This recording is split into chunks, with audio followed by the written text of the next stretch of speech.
Something I've been getting a lot of kickback about lately is the identity of Michael Afton, specifically between the Foxy brother and the Crying Child.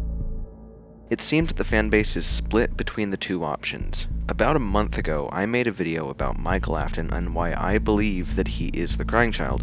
Since then, I have compiled a list of all contradictions to the Mike Crying Child theory. The first point is about Michael being a robot. The thing is that the concept of Michael being a robot doesn't come from the games, but actually from the Silver Eyes novels. I'm not specifically saying that the novels are canon to the games, but do have some overlap that could be used to solve holes from either of the series. So where does this robot idea come from? Well, in the fourth closet, it is revealed that Charlie is actually one of 4 robots built by Henry. After being killed at a young age by William, Henry rebuilds her at 4 different age points. How this parallels Michael is that after the bite of 83, William rebuilds him. The main problem I've heard with this is how and why Michael's skin rots after he's scooped, but that can be explained. A really small but important detail from the Twisted Ones is that Charlie's blood isn't real. When they analyze her blood, they discover it's actually fake.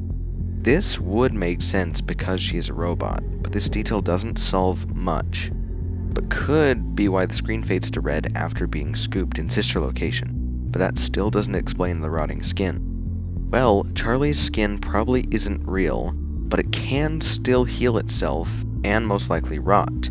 Also, it kind of doesn't matter if you're human or robot, but having your insides removed will make your skin rot. So even if all that humanoid robot stuff works, it still doesn't explain the major age difference between Michael and the Crying Child. We're never specifically told the Crying Child's age, but it's most likely he's anywhere from 7 to 10 years old, while Mike from Sister Location has to be at least 18 to work there. With the substantial evidence to say that Sister Location doesn't take place too long after FNaF 4, it would seem like this is where the theory ends, but yet again the Silver Eyes steps in to save the theory. Something about Charlie is that she has one of 4 different aged robots. With this detail, it's possible that Michael is just rebuilt as an older version of himself. Michael being a robot may even explain why Michael looks exactly like his father William. When William was rebuilding him, he probably used himself as a model. This is why the Funtime animatronics at first believe Michael is William in Sister Location. Also, if I can relate this to the Fazbear Frights books, there are 5 withered bodies related to the Stitch Wraith case.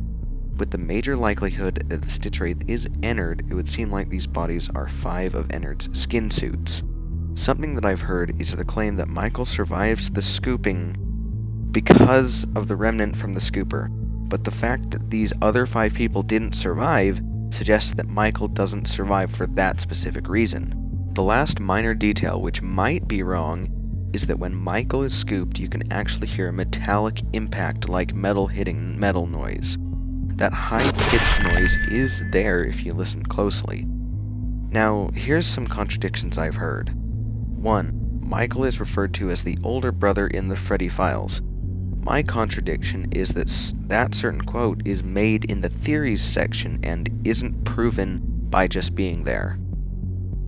2. The canonicity of the Fazbear Frights books. While it seems that most stories in these books are non-canon, at least 1 story per book, plus the Stitch Wraith story, seems to be canon. Scott even said that these stories are meant to fill in the holes from the games, so I would be utterly shocked if they weren't canon to them. 3. One absolutely absurd claim I heard about Ultimate Custom Night is that the older brother is the protagonist of that game. There's literally no evidence, and so many voice lines suggest that William is in fact the protagonist of that game. After all of that, I think I need to establish why I have lost faith in the Mike being the brother theory, and it's mainly because of the survival logbook.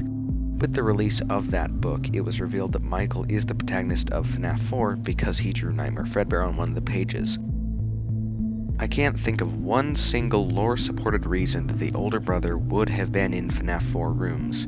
He seems too old for the toys in the rooms, and if a previous theory of mine is correct, then these rooms are actually part of Sister Location. There's plenty of reasons why he might be in those rooms, but they have holes and extreme logical leaps to them.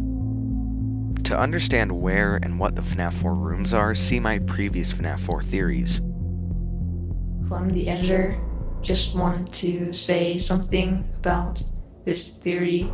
It might not mean much, but the older brother has black hair, while Michael's hair is very curly and brown, and his color seems to match the crying child's a lot more than the older brother.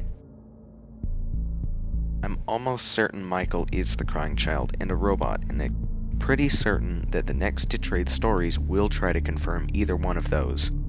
I would love to hear your opinions on this theory in the comments. This theory was inspired by Starlight Shadow and Margwa in the comments for discussing this. Also, on a completely separate note for anyone still watching, Illumix added a secret to the FNAF AR Easter teaser shown here. If you look really closely at the left door, you can spot a reflection of Toy Bonnie. My hopes are that he comes back after the Easter Bunnies leave.